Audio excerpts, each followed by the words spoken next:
Salut et bienvenue à ce nouveau tuto yoga.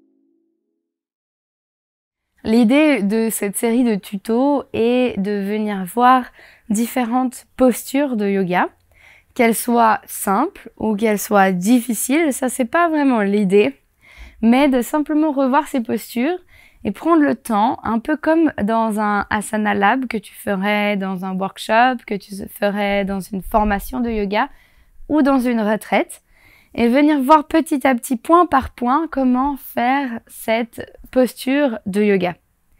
Pourquoi c'est important? Parce que quand on fait des cours, par exemple, encore plus des cours sur YouTube et en ligne, tu n'as pas quelqu'un qui peut venir t'aider, te corriger, vraiment te faire ressentir ce que tu es censé sentir dans la posture. Et même quand on fait des cours en présentiel, souvent on passe trop vite sur les postures sans vraiment pouvoir refaire la fondation de cette posture.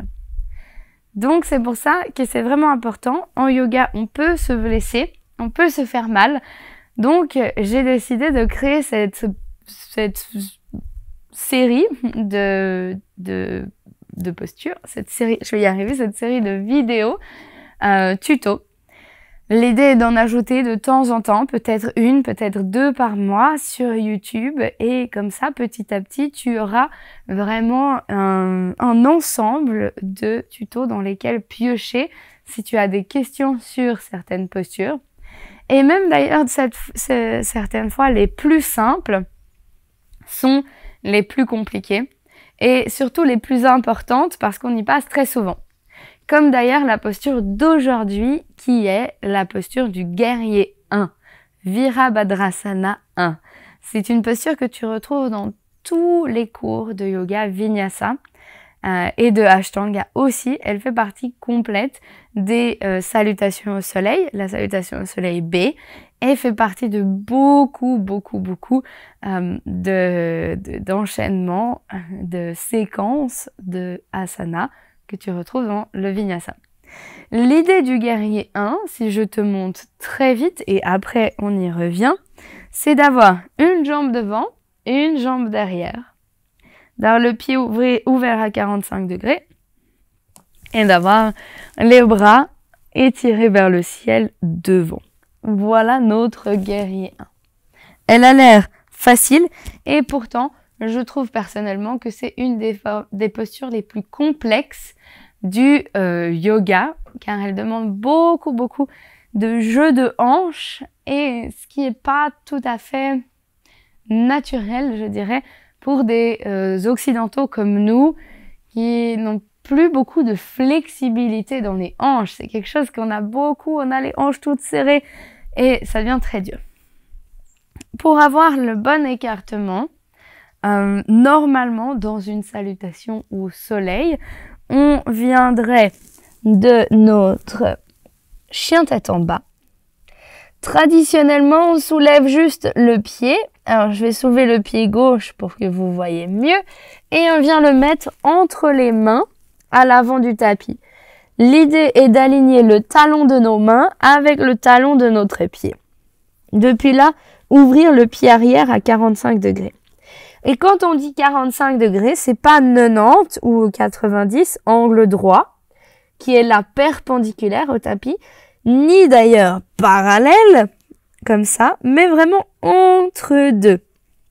Cet angle droit. Si tu as la chance d'avoir des lignes sur ton tapis, comme le mien, sache que la ligne est pile à 45 degrés. Du coup, il suffit d'aligner ce pied avec la ligne. Et une fois qu'on est là, on peut appuyer avec nos petits orteils du pied gauche et du pied droit, pied avant, pied arrière, dans le sol. Pourquoi? Parce qu'on crée cette posture de la fondation. Si on perd nos fondations, notre Hasta Bandha, le lien entre le pied et le sol, on perd tout. On plie notre jambe avant, on essaye déjà de redresser le haut du corps.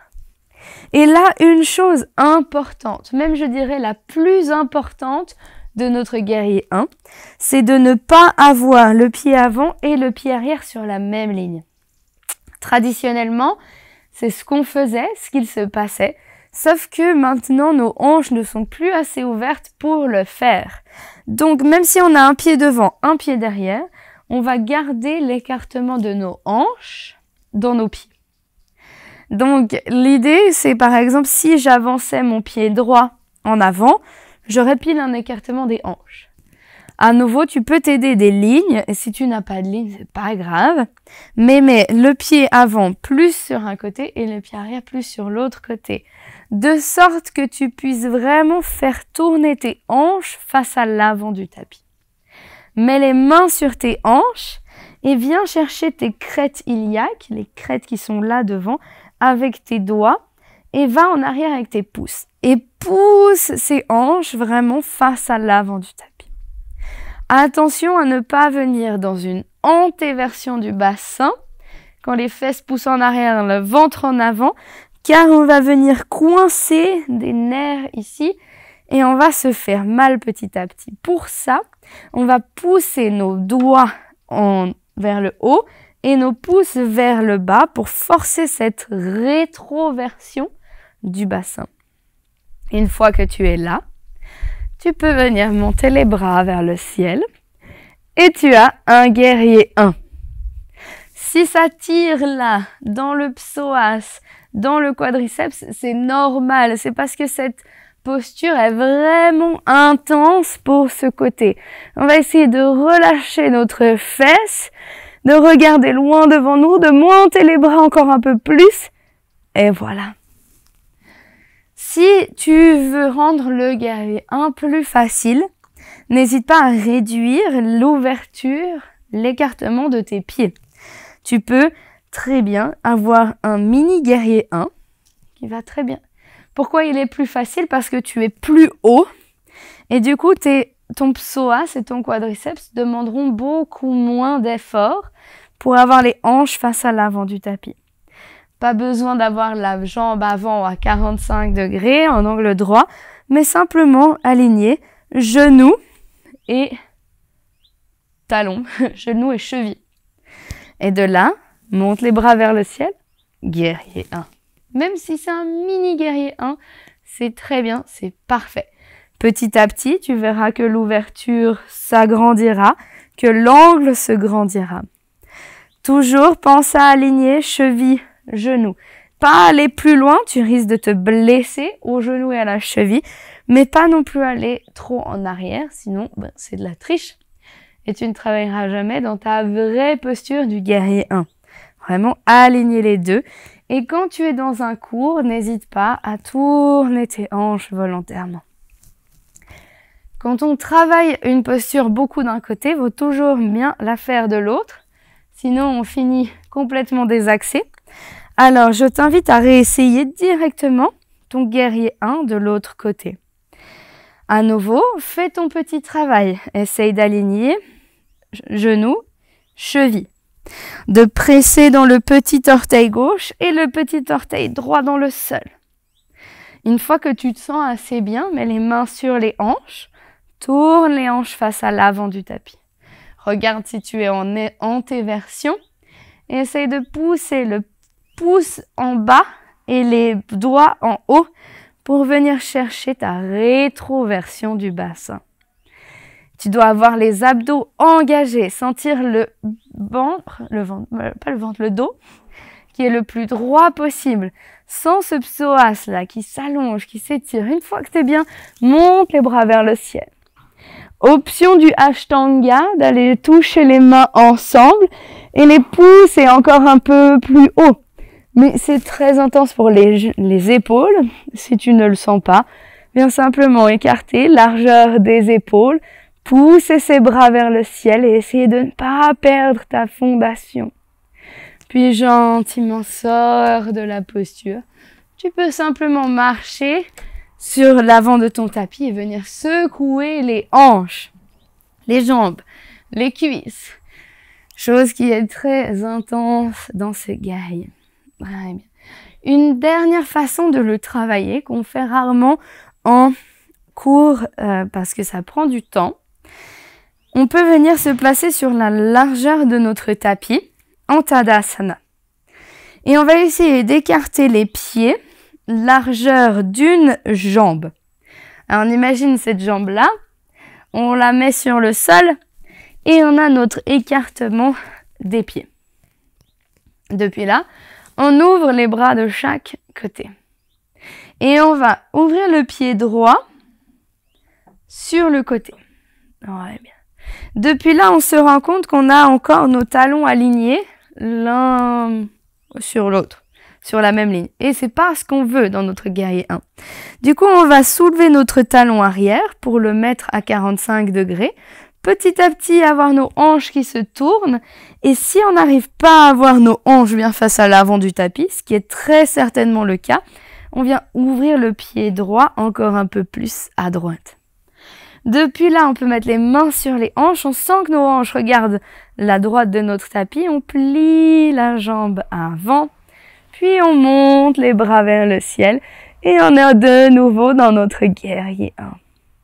Depuis là, on remonte. On ramène les deux pieds. Et si on ramène nos deux pieds, on devrait voir que nos deux pieds sont pas sur la même ligne. Si c'est le cas, c'est qu'on avait juste. On peut essayer de les échanger directement. On va un peu grosso modo, on essaye. Et on va tester si notre grosso modo était juste. On ouvre les orteils à l'avant du tapis. Puis on avance nos orteils à 45 degrés. Nos hanches se tournent face à l'avant du tapis. On plie la jambe avant. On vient vérifier nos hanches, comment elles se portent. Est-ce que c'était juste? Est-ce que ton grosso modo était juste? S'il était juste, c'est que tu commences à avoir l'habitude pour, pendant les cours de Yoga Vinyasa, ce qui est bien, retrouve ton guerrier 1. Puis gentiment on ressort, on peut à nouveau tester. On raligne les deux pieds, est-ce qu'ils sont décalés? Si oui, c'est qu'on était dans la bonne position. Voilà, je crois que tu as tout ce qu'il faut savoir pour un guerrier 1. Petit rappel, essaye de toujours garder écartement des hanches dans le pied avant et le pied arrière. Ensuite, presse tes petits orteils dans le sol pour sentir vraiment que tes pieds sont en contact avec le sol. C'est là que tu as la fondation nécessaire pour construire le reste. La jambe avant, cheville alignée avec genou. Jambe arrière tendue et les hanches face à l'avant du tapis. Rétroversion du bassin. Rétroversion, ça c'est antéversion, ça c'est rétroversion. On pousse notre plancher pelvien en avant et on contracte les abdos, on est en rétroversion du bassin. Main vers le ciel et voilà, tu as un guerrier 1. Je vais finir là-dessus pour le tuto du jour. J'espère que ce tuto t'a plu, qu'il t'a appris quelque chose. Si c'est le cas, alors n'hésite pas à le mettre en commentaire sous la vidéo. Si tu as des idées d'autres postures que tu aimerais avoir dans ces tutos, alors n'hésite pas non plus à me le dire en commentaire. Je serai très heureuse de pouvoir t'apporter ce dont tu as besoin. Et si tu as envie de pratiquer avec moi, alors n'hésite pas à aller sur ma plateforme de yoga, AF Yoga, que tu peux découvrir aussi sous la vidéo, là en description. C'est une plateforme dans laquelle on a maintenant plus de 170 cours vidéo de yoga vinyasa, de yoga doux, de power yoga, de méditation, de respiration. Et tu peux aussi bien sûr y retrouver tous les tutos pour te faire une pratique personnelle à toi tous les jours dans ton studio en ligne. Dans tous les cas, j'espère qu'on se retrouve très vite pour une prochaine séance de yoga.